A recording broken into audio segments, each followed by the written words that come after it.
El Salvador President Nayib Bukele's drive to consolidate his grip on power and crack down on critics and humanitarian organizations has forced a leading human rights organization to suspend operations in the country and go into exile. Cristosal was founded by Anglican bishops 25 years ago and came into prominence for its investigations into corruption in the Bukele government. The group told Reuters it has pulled 20 employees out of the country in recent weeks. Noah Bullock is the group's executive director.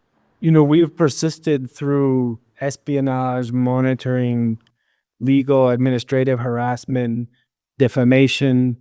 But when it became clear the government was prepared to persecute us criminally and that there's no possibility of defense or an impartial trial, that makes it unviable to take those risks anymore.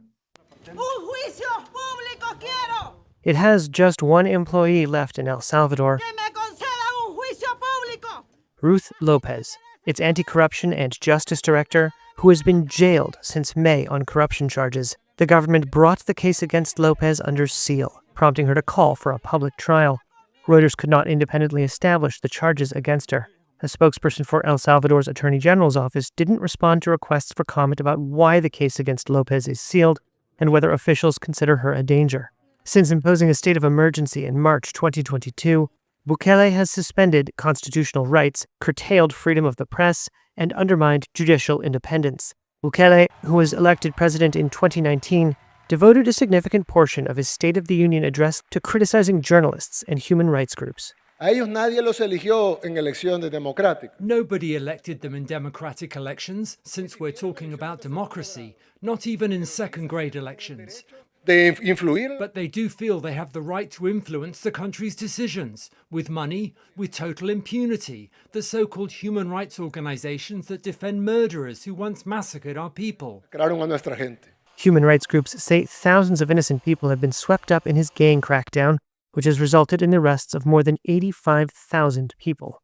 Bukele has said such dramatic measures were needed to eliminate violent gangs' hold over the country.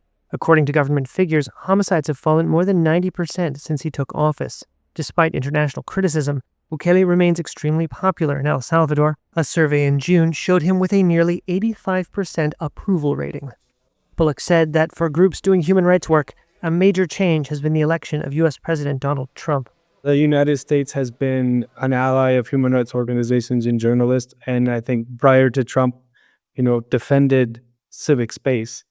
And that clearly is no longer a priority of the United States in their relationship with Bukele. And Bukele feels unrestrained in repressing critical voices. During Bukele's visit to the White House in April, Trump said Bukele is, quote, one hell of a president and, quote, doing incredibly for your country.